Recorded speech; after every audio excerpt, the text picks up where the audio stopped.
지난주에 그 문흥석 선교사님이 오셨는데 우리 한서하고 충엽이가 아주 좋아했다고. 설교가 짧아서 내 아내가 당신도 조심하라고 쫓겨날 수도 있다고. 제 아내가 항상 하는 말이 하나 있습니다. 인생을 살아오면서 제일 좋았던 때가 신혼여행 갔을 때. 벌써 30년, 몇 년 됐어요 우리? 아주 오래된 얘기인데, 신혼여행 가가지고 돈 걱정도 없고 마냥 그냥 즐기기만 하면 되는 거잖아요. 그래서 그때가 제일 행복했대요. 제일 행복했다고 그러더라고요. 그런데 신혼여행이 계속될 수는 없다는 거 모르는 사람은 없죠. 다 그렇습니다. 우리가 오해하는 것 중에 하나가 뭐냐면, 예수를 믿는 생활이 마치 신혼여행처럼 다 그냥 해결되고 행복하기만 하고 모든 게 다 잘 풀릴 거라고 생각하는 거죠. 예수를 믿기만 하면 행복하기만 할 거다, 이렇게 주장을 하는 사람들이 있죠. 그런데 예수를 믿는다는 거, 그리스도인으로 산다는 거는요, 사실은 치열한 전쟁터에서 사는 것이다 라고 하는 표현이 오히려 더 적합할 겁니다. 그냥 행복할 거예요. 다 잘 될 거예요. 형통할 거예요. 이렇게 말하면 저도 참 좋겠는데 실제는 그렇게 안 돼요. 왜냐하면 우리가 사는 곳이 신혼여행지가 아니라 치열한 전쟁터이기 때문입니다. 왜냐하면 그리스도인으로 산다라고 하는 것은 우리의 대장이신 예수 그리스도를 따라서 거룩한 영적인 전쟁을 치르는 것이기 때문입니다. 우리는 다 군인들이에요. 그러니까 군인이 맨날 징징대는 거 이거 안 돼요. 군인이 무슨 맨날 징징댑니까? 군인이 돼가지고 덥다고 안 하고 춥다고 안 하고 이럴 수 없잖아요. 제가 훈련소에 입대했는데 비가 억수로 쏟아졌어요. 장마철이었거든요, 그때가. 그러니까 이제 오늘은 훈련 안 하겠구나 그랬더니 여지없이 우비를 뭐라 그래요? 하여튼 그거 입고 연병장에 집합하래요. 완전 무장하고. 그래서 나갔더니 조교가 그러더라고요. 교관이. 오늘 훈련 안 할 줄 알았지? 야 이놈들아, 비 온다고 휴전하냐?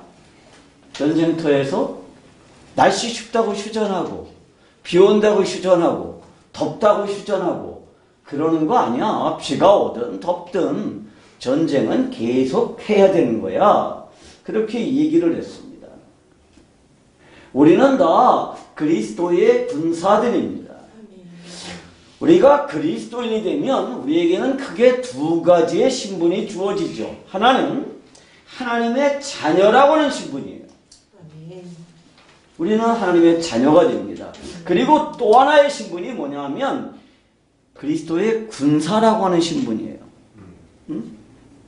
그래서 우리가 복음을 믿는다, 예수님을 믿는다라고 하는 것은 하나님의 자녀가 된다는 의미도 있지만 거룩한 군대의 일원으로 자원해서 입대했다라고 하는 의미도 있습니다. 나는 자녀 되는 건 좋지만 군인은 안 할래요. 이건 안 돼요. 이럴 수는 없어요. 그래서 유다서 3절은 이렇게 기록하고 있습니다. 단번에 주신 믿음의 도를 위하여 힘써 싸우라. 이렇게 말씀하신 것입니다. 저번 빌립보서를 강의하면서 하나님께서 정말 이상한 방법으로 우리를 사용하신다라고 하는 얘기를 했습니다. 하나님께서는 바울의 사슬, 바울의 묶임, 그 다음에 바울에 대한 비난, 그리고 바울이 당하는 위기를 통해서도 하나님께서 복음을 확장시키는 도구로 사용하셨다라고 하는 것을 우리가 알았습니다. 그리고 이 사실 때문에 바울은 더욱더 기뻐할 수 있었다. 그렇게 말씀을 드렸습니다.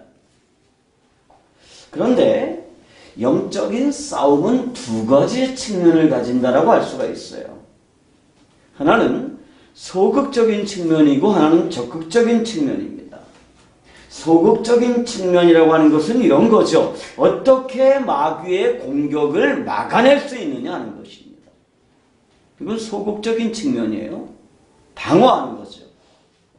마귀가 끊임없이 나를 공격하는데 어떻게 그것을 내가 방어할 수 있느냐? 어떻게 우리가 계속해서 신앙을 유지하면서도 기뻐할 수 있느냐?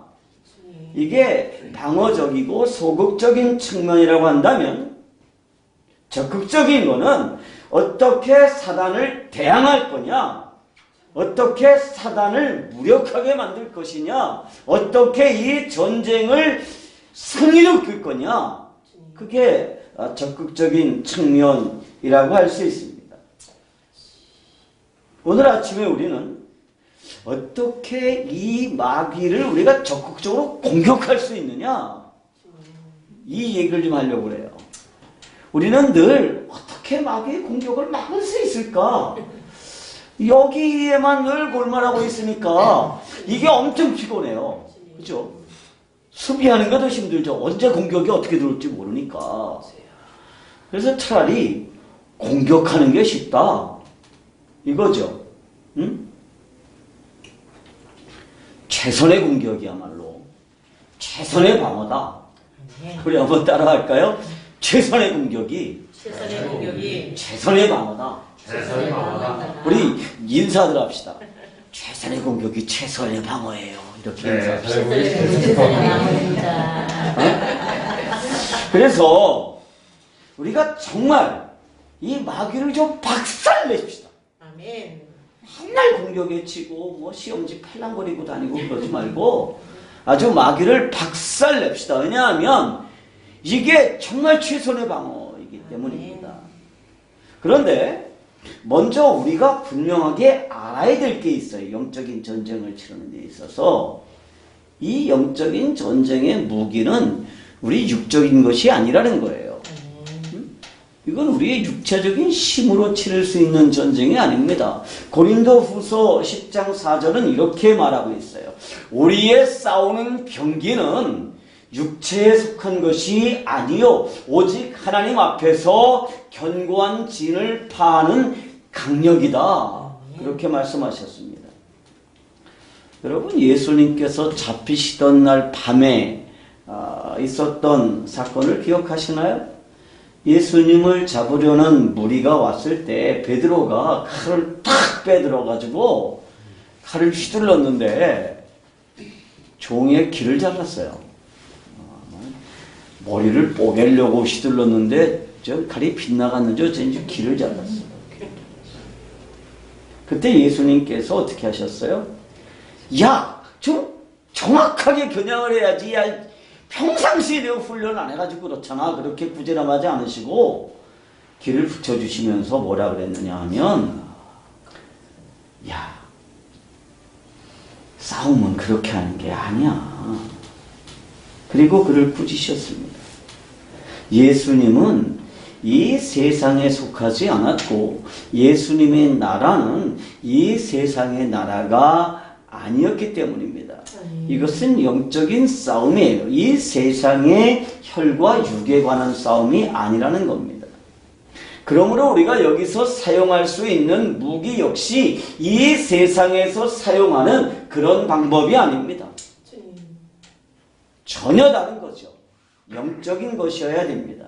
인간적인 수단이나 인간적인 방법으로 영적인 싸움에서 승리할 수 있다고 그렇게 믿지 마십시오. 그런 게 아니에요. 사단은요, 자꾸만 우리를 미혹해서 우리를 그쪽으로 끌고 가려고 그러죠. 이 세상의 것들로 싸움을 하라고 만듭니다. 야, 네가 돈을 좀 더 많이 벌면, 네가 좀 더 건강해지면 그러면 네가 영적인 싸움에서 승리할 수 있어. 그렇게 우리를 유혹하죠. 그런데 여러분 분명히 아십시오. 우리의 육체적인 능력으로는요, 절대로 이 싸움에서 이길 수가 없습니다. 예전에 우리 그 캠프를 하면 마지막 날 정말 기도를 열심히 하거든요.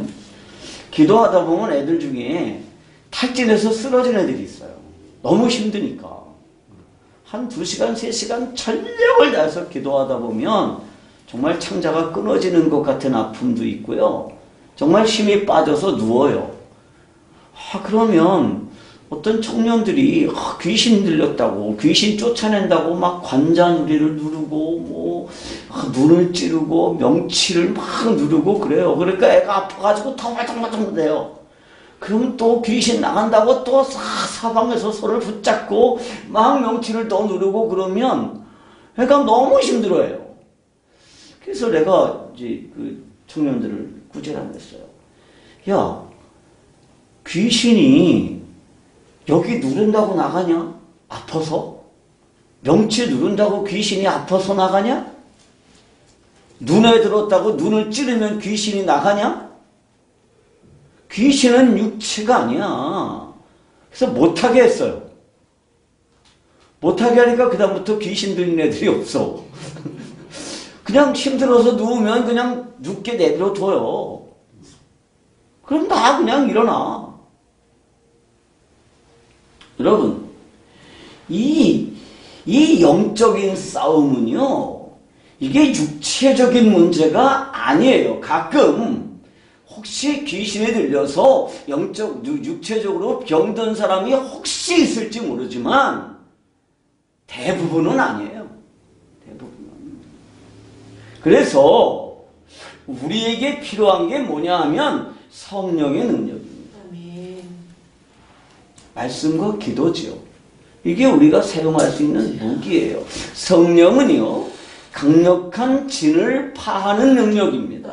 우리가 마귀의 그 강력한 진지를 우리의 육체적인 힘으로는 깨뜨릴 방법이 전혀 없어요. 이거를 깨뜨릴 수 있는 유일한 힘은 뭐냐? 우리 안에 계시는 성령의 능력입니다. 아멘. 그래서 우리가 이 전쟁에서 마귀를 공격하는 유일한 방법은 뭐냐? 성령의 능력을 덧입는 것입니다. 아멘. 그렇게 해서 이 성령의 영적인 그 능력과 더불어서 이 싸움을 할 수 있게 되는 거죠. 그렇다면 우리가 사용할 수 있는 구체적인 무기는 뭘까요? 오늘 우리가 읽었던 이 본문에서는 영적인 전쟁에서 승리할 수 있는 방법을 3가지로 설명하고 있습니다. 무기이기도 하고 작전이기도 하죠.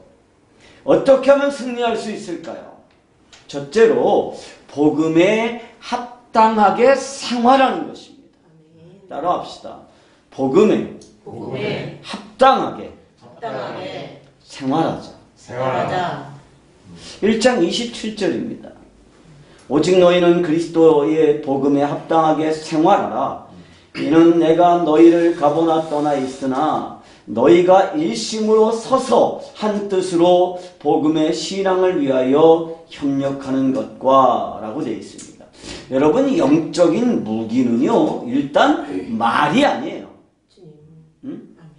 우리가 영적인 전쟁에서 사단을 대항해서 싸우는 무기가 말이 아니다라고 하는 것을 여러분 분명히 기억하십시오.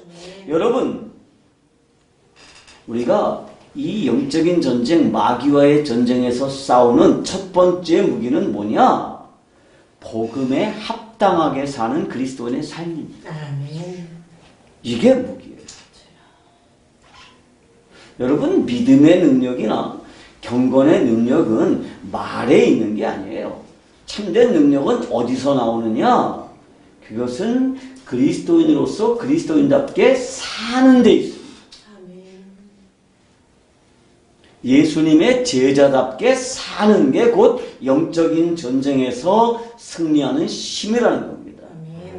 여기서 사용된 합당하게라고 하는 이 단어가요, 정치적인 용어예요.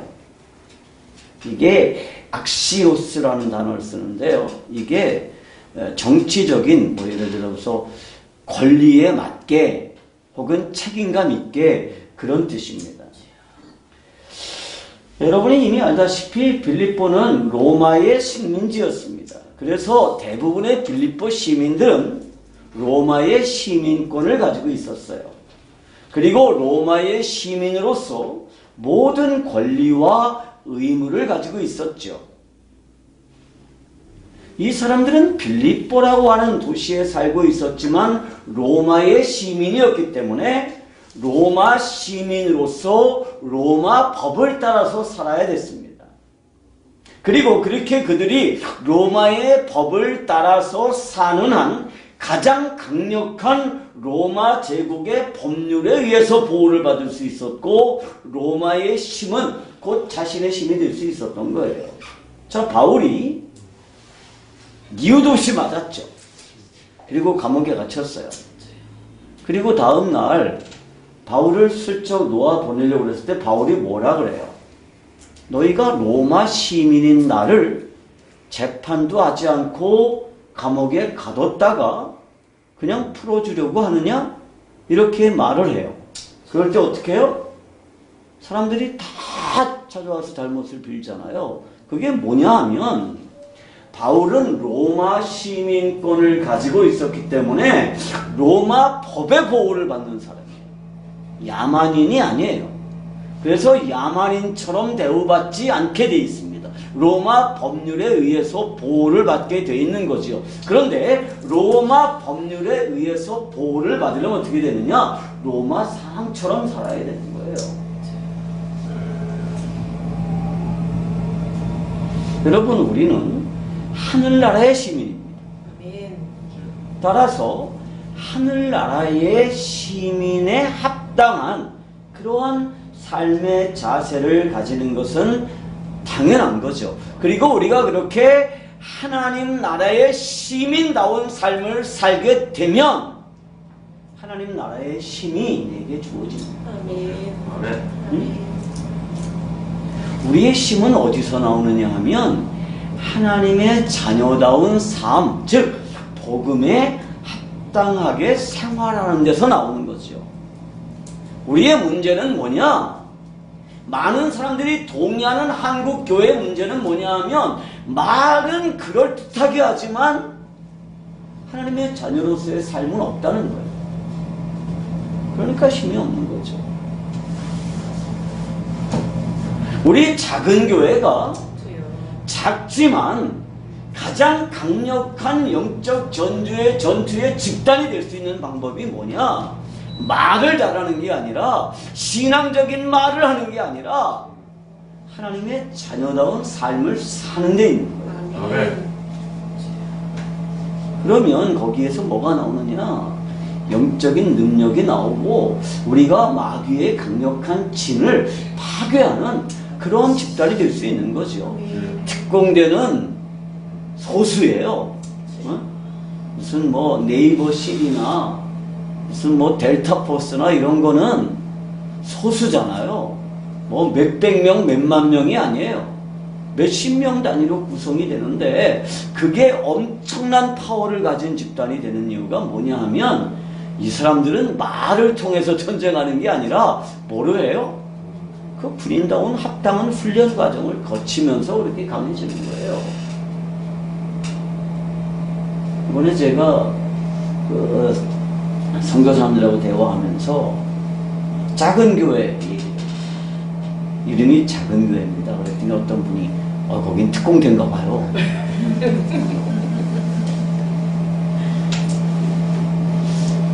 대장님을 잘 골랐네요. 내가 대장이 아니라 예수님이 대장이죠. 우리 특공대. 그래서 특공대면 특공대답게 행동하는 거예요. 말을 해가지고 되는 게 아니에요. 그런데 특공대답게 산다는 게 뭐냐? 복음에 합당하게 사는 거예요. 예수 믿는 사람처럼 사는 거예요. 내가 생각하는 거나 말하는 거나 행동하는 거나 그 모든 일을 통해서 다른 사람들이 볼 때 하나님의 모습이 보여야 되는 거예요. 아멘. 그러면 이게 마귀를 꼼짝 못하게 묶는 강력한 힘이 되는 겁니다. 아멘. 어떻게 하면 승리를 위해서 전진할 수 있을까요? 두 번째로 한 뜻을 가지고 협력하는 것입니다. 따라합시다. 한 뜻을 가지고 한 뜻을 가지고 협력하자. 협력하자. 한 마음, 한 뜻, 한 목표. 교회는 그런 게 있어야 돼요. 아멘. 한 목표가 있어야 됩니다. 한 뜻이 있어야 돼요. 그리고 그 일을 위해서 모든 성도들이 함께 협력할 때 교회는 강력한 힘을 발휘하게 되고 이게 마귀의 진지를 박살내는 거예요. 아멘. 27절 하반절에 보면 바울은 이 영적인 싸움에서 우리의 무기가 뭐냐 하면 한 마음으로 서서 복음의 신앙을 위해서 협력하는 것이다 그랬습니다. 여기서 협력이라고 하는 단어는요, 원래 운동 경기에서 사용하는 단어예요. 한 뜻으로 협력한다라고 하는 것을 헬라어 그대로 직역하면 호흡을 맞추어 함께 경기한다라는 뜻입니다. 바울은 교회를 뭐라고 표현하느냐 하면 승리를 위해서 뭉친 하나의 팀이라고 설명하죠. 이 작은 교회가 뭐냐 하면 팀이에요. 그런데 그냥 팀이 아니라 승리를 위해서 뭉친 팀이에요. 그냥 팀은 힘이 없어요. 그런데 승리하겠다라고 하는 목표를 가지고 뭉쳐있는 팀은 이건 굉장히 강력한 힘을 발휘할 수 있습니다. 작은 교회가 팀이 되어야 돼요. 그래서 하나님이 우리 교회를 이렇게 작은 교회로 만드셨는지 모르겠습니다. 바울은 교회를 승리를 위해서 뭉친 하나의 팀으로 설명하는데 운동 경기에서 제일 중요한 게 뭘까요? 팀워크예요. 아무리 좋은 선수들을 모아놔도 그들이 서로 협력하지 못하고 호흡을 맞추지 못하고 각자 자기만 잘났다고 혼자만 잘하려고 그러면 그 팀은 절대로 승리할 수가 없는 거죠. 중국하고 한국하고 축구하면 누가 이기죠? 항상 한국이 이겨요. 중국은 15억 인구 중에서 선발한 선수들이에요. 그런데 중국 축구의 문제점을 뭐라 그러냐 하면 중국 축구 선수들은 다 부잣집 자식들이에요. 당 간부 자식들이에요. 그리고 외동아들들이에요. 그래서 늘 자기가 돋보여야 돼요. 자기가. 그 다음에 몸값이 굉장히 비싸요. 실력에 비해서. 한국 선수들하고는 비교가 안 되게 비싸요. 그러니까 늘 자기가 골을 넣어야 되고 자기가 잘해야 되니까 혼자서만 하려고 드니까 팀워크가 안 맞는 거예요. 그래서 그게 중국 축구의 약점입니다. 그래서 한국만 만나면 맨날 깨지죠. 여러분, 이 경기라고 하는 거는요, 팀워크가 맞아야 승리할 수 있어요. 팀워크가 맞아야. 서로 비슷비슷한 실력일 때 어떤 팀이 승리해요? 서로 호흡이 잘 맞는 팀이 승리하는 거예요. 그런데 이 팀워크는요, 서로에 대한 신뢰가 있을 때 형성이 돼요. 내가 패스를 해줬을 때 저 친구가 슛을 할 거다. 이 신뢰가 없으면 절대로 못하는 거예요. 내가 넣지 차라리. 그죠? 여러분, 동료 선수의 능력을 신뢰하지 못하면 그에게 패스할 수 없습니다.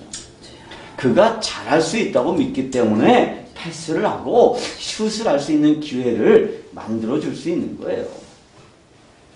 중요한 거는 개개인의 능력이 아니에요. 우리 모든 성도들의 개인의 능력을 보면 대단하죠. 정말 파워풀해요. 그런데 항상 깨지는 이유가 뭐예요? 이게 팀워크가 안 맞아서 그래요. 팀워크가 안 맞아서. 언제나 관건은 팀워크입니다. 팀워크는 동료에 대한 신뢰에서 나옵니다. 그게 팀워크예요. 팀워크는 협력하는 겁니다. 동료를 인정하는 겁니다. 서로가 서로를 인정하고 신뢰하고 존경할 때 하나의 팀으로서 교회는 승리를 쟁취할 수 있습니다. 네. 우리 서로 신뢰합시다. 네. 최근에 저는 협력한다라고 하는 것의 의미를 정말 잘 훈련하고 있어요. 태국이나 캄보디아나 네팔이나 인도나 필리핀이나 중국에서도 마찬가지죠. 항상 현지 선교사님들과의 협력이 아주 중요해요. 그분들이 안 계시다면 저는 그곳에서 아무런 일도 효과적으로 진행할 수 없을 거예요. 그런데 그분들이 저하고 협력하는 거는 구본식 선교사에 대한 신뢰가 있기 때문입니다. 마찬가지죠. 저도 그분들과 협력하는 이유는 그분들에 관한 신뢰가 있기 때문이에요. 이번에도 마찬가지예요.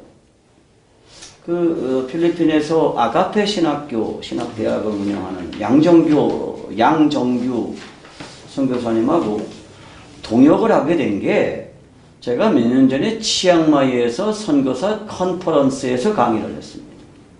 선교사들이 한 80명 정도 모였는데 거기에 왔던 어떤 선교사님께서 제 강의를 들으시고 굉장히 아마 감동이 됐었나 봐요. 그래가지고 자기가 잘 아는 신학대학교 학장에게 전화를 해서 구본식 선교사님 꼭 학교에 초청해서 강의를 좀 하라고 이렇게 추천을 해줬어요. 그리고 두 번째 컨퍼런스 때 그분들이 일부러 필리핀에서 치앙마이까지 왔습니다. 그리고 함께 강의를 듣고 그리고 교제를 나눴어요. 그것 때문에 필리핀에서 동역을 할 수 있게 됐습니다. 마닐라에는 한국인인 김종필이라고 하는 선교사님이 운영하는 대학이 있어요. 이게 엘리아라고 하는 종합대학인데 의과대학까지 있는 종합대학이에요. 굉장히 큽니다. 그리고 그분 부부가 섬기고 있는 필리핀 현지인들을 위한 교회가 있는데 한 3,000명 정도 모이는 대교회입니다. 그래서 제가 이번 출장 때 사실은 그 교회에서 설교를 하기로 했었어요. 3월 3일 날. 근데 일주일 전부터 연락이 안 되는 거예요. 이분하고. 카톡을 안 봐요. 내가 며칠 날 갈 거고 내가 금요일 날 강의가 끝나면 토요일 날 글이 가야 되는데 몇 시에 어떻게 갈까요? 이런 걸 카톡을 보내는데 답이 없어요. 답답해 죽겠는데. 그래서 이제 어쩔 수 없이 제 신학대학원 동기가 거기 근처에 있어요. 제가 사역하는 지역에서 한 30분 떨어진 곳에 있는데 그분에게 연락을 해서 거기를 갔어요. 그래서 그 선교사님이 섬기는 교회 세 곳에서 이렇게 설교를 했는데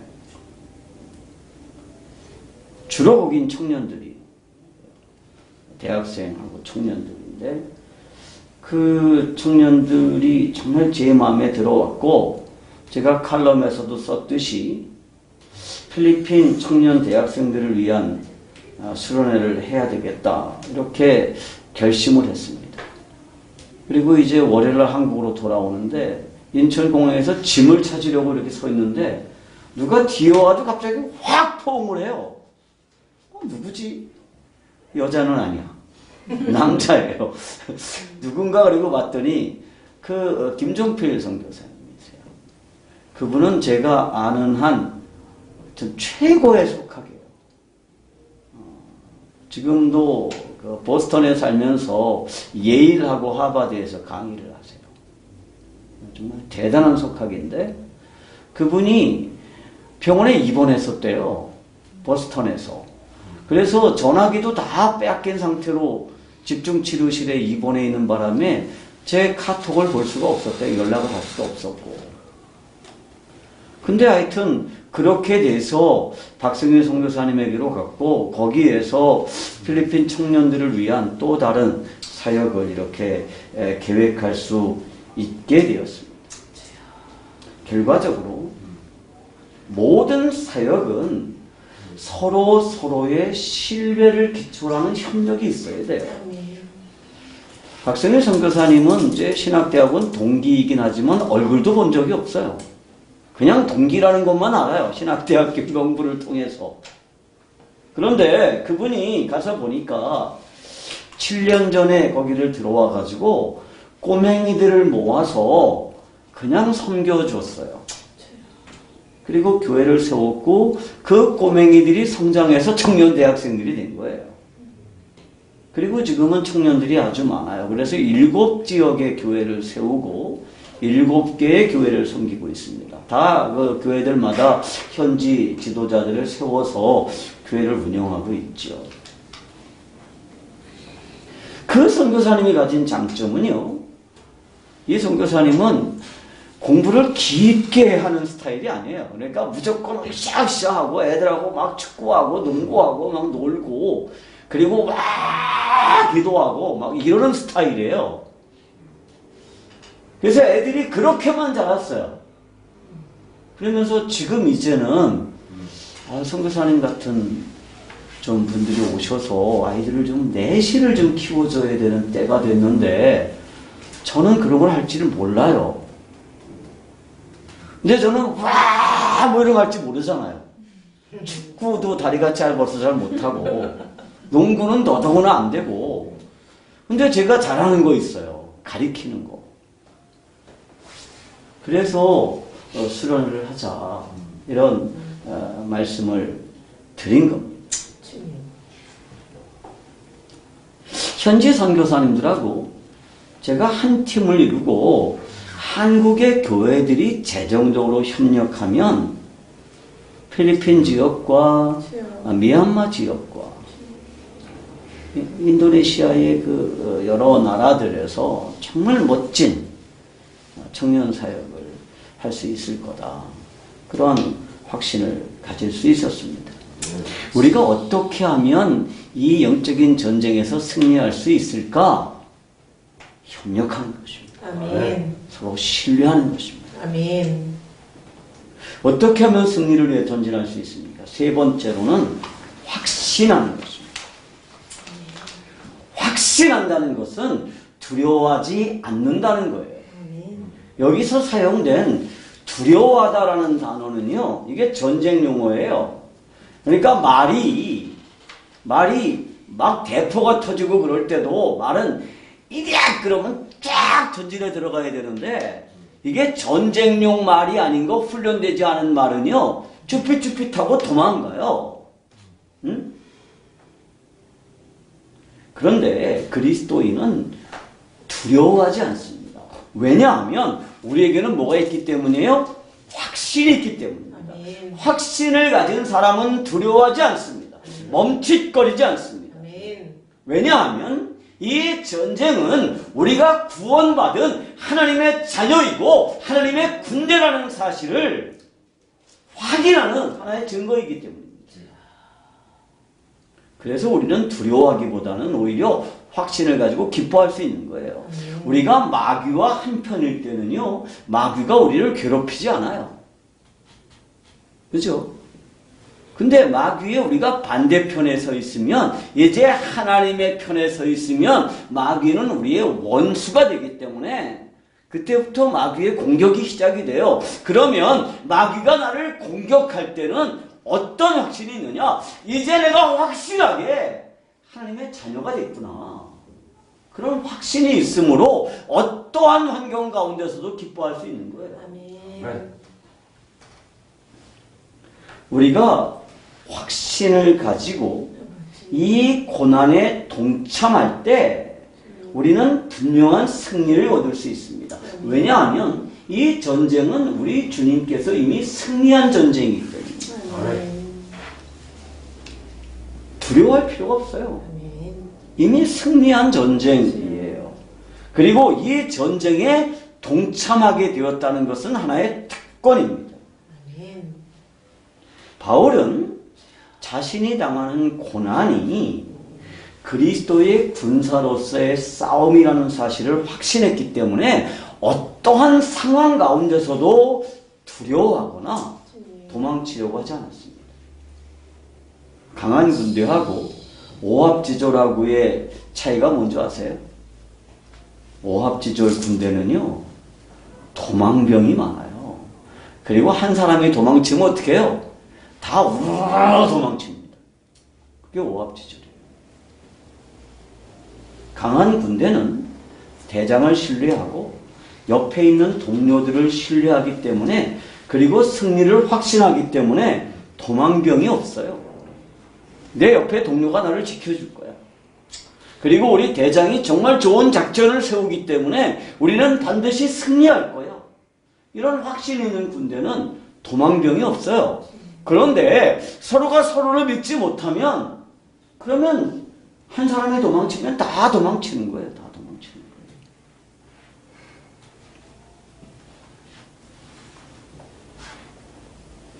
바울이 이 전쟁에 기꺼이 참여하면서 두려워하지 않은 까닭이 무엇일까요? 그는 자신의 사령관인 그리스도를 신뢰했고 마침내 이 싸움은 승리할 것이다 라고 하는 확신 때문이었습니다. 여호수아서에서 우리는 이것을 가장 잘 확인할 수가 있습니다. 여호수아서 5장 13절부터의 말씀을 보겠습니다. 여호수아가 여리고에 가까이 왔을 때에 눈을 들어본즉 한 사람이 칼을 빼어 손에 들고 마주 섰는지라. 여호수아가 나아가서 그에게 묻되 너는 우리를 위하느냐 우리의 대적을 위하느냐. 그가 가로되 아니라 나는 여호와의 군대 장관으로 이제 왔느니라. 여호수아가 땅에 엎드려 절하고 가로되 주여 종에게 무슨 말씀을 하려 하시나이까. 여호수아와 이스라엘 백성들은 이제 본격적인 전쟁을 앞두고 있었습니다. 이 여리고라고 하는 성은 아주 강력한 성이죠.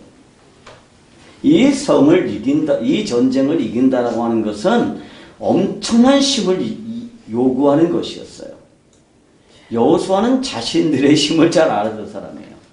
그죠? 자신들의 백성들은 한 번도 전쟁을 해본 일도 없고 군사 훈련을 받아본 적도 없어요. 오합지졸입니다. 무기도 변변한 게 없습니다. 어떻게 이 전쟁을 이끌어갈 것인가? 여호수아의 고민은 이만저만한 것이 아니었을 겁니다. 그런데 그때 한 사람을 만납니다. 그 사람은 한 손에 칼을 빼어들고 있었어요. 그래서 여호수아가 이렇게 묻죠. 당신은 누구 편입니까? 우리 편입니까? 아니면 적군입니까? 이렇게 물어요. 그때 이 사람의 대답이 뭐예요? 나는 당신을 도우려고 온 하나님의 군대 장관이요. 이제 내가 왔으니 당신은 용기를 가지고 나가서 싸우시오. 반드시 승리할 것입니다. 내가 도와주겠어. 이게 지금까지 우리가 이 본문을 이해하는 정통적인 견해입니다. 그런데 한번 말씀을 자세히 보십시오. 과연 그런가요? 아닙니다. 이 말씀은 전혀 다른 의미를 가지고 있습니다. 여호수아의 질문에 대한 이 사람의 대답은 너를 도와주러 왔다. 나는 내 편이다가 아니에요. 그때 이 사람의 대답은 뭐냐 하면 내가 여호와의 군대 장관으로 왔다는 것입니다. 그런데 그 앞에 뭐가 있냐면 이제라는 단어가 나와요. 이제 여호와의 군대 장관으로 왔느니라. 여호와의 군대 장관으로 이제 왔느니라 이렇게 되어 있어요. 그러니까 여기에서는 이제라고 하는 이 단어를 이해하는 게 중요해요. 그러니까 전통적인 견해로는 백성들이 이제야 할례를 받았기 때문에 이제서야 왔다라고 하는 의미로 이 말씀을 이해를 해요. 그런데 이 단어의 시브리어가 아타라고 하는 단어인데요. 이게 지금부터라고 하는 의미입니다. 다시 말하면 지금부터는 여호와의 군대 장관인 내가 직접 지휘한다는 겁니다. 여호수아 네가 이 백성들을 지휘하는 게 아니라 여호와의 군대 장관인 내가 이 백성들을 지휘하기 위해서 왔다 라고 하는 거죠. 여호와의 군대는 누구를 말하는 거예요? 만약에 천사들이 여호와의 군대라고 그러면 지금 여호수아에게 나타날 필요가 전혀 없어요. 그리고 여호수아는 여리고 성을 함락하기 위한 전투를 앞두고 있었습니다. 이것을 이해하기 위해서는요, 이 전쟁의 성격을 이해하지 않으면 안 됩니다. 이스라엘이 싸우고 있는 전쟁은 어떤 전쟁입니까? 자신들의 영토를 확보하기 위한 전쟁이에요. 땅이 없기 때문에 하나님께서 주신 땅을 차지하기 위한 전쟁이 아니에요. 이 전쟁은 죄악으로 더럽혀진 이 땅을 회복해서 거기에 하나님의 나라를 세우기 위한 전쟁입니다. 이것은 거룩한 전쟁이에요. 그래서 전쟁의 목적이 달라요. 자신들의 유익을 위한 전쟁이 아니라 하나님의 나라를 위한 전쟁입니다. 그리고 이스라엘은 이 거룩한 전쟁에 하나님의 군대로 동원된 것입니다. 따라서 이 여호와의 군대의 사령관이 이 중요한 전쟁을 지휘하기 위해서 오시고 이제부터는 그것을 분명하게 하자는 것입니다. 그래서 여호수아가 어떻게 해요? 그 군대 장관 앞에 엎드리죠. 그리고 그의 명령을 듣고자 합니다. 이제 더 이상 이스라엘의 사령관은 여호수아가 아니에요. 사령관은 누구예요? 여호와의 군대 장관입니다. 그리고 나중에 밝혀진 것에 의하면 이 사령관은 천사가 아니라 하나님 자신입니다.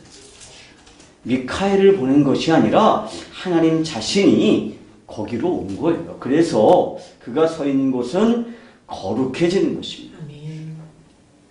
여리고 성을 어떻게 정복해요? 그들의 싸움에서 하나님이 도와주시는 거예요? 아니에요. 그 싸움은 하나님의 싸움이었습니다. 그리고 이스라엘 백성들은 단지 하나님의 전쟁에 그냥 참여했을 뿐이죠. 그게 은혜예요.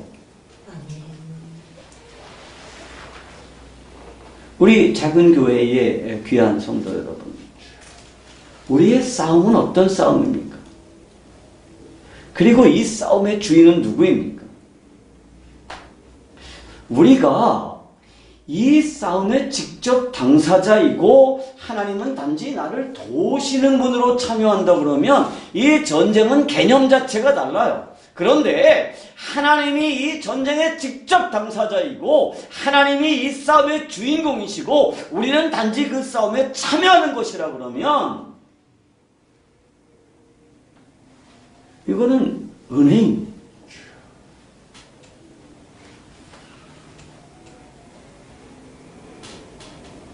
우리가 싸우는 이 복음을 위한 그리고 하나님의 백성으로 싸우는 이 전쟁은 하나님의 싸움입니다.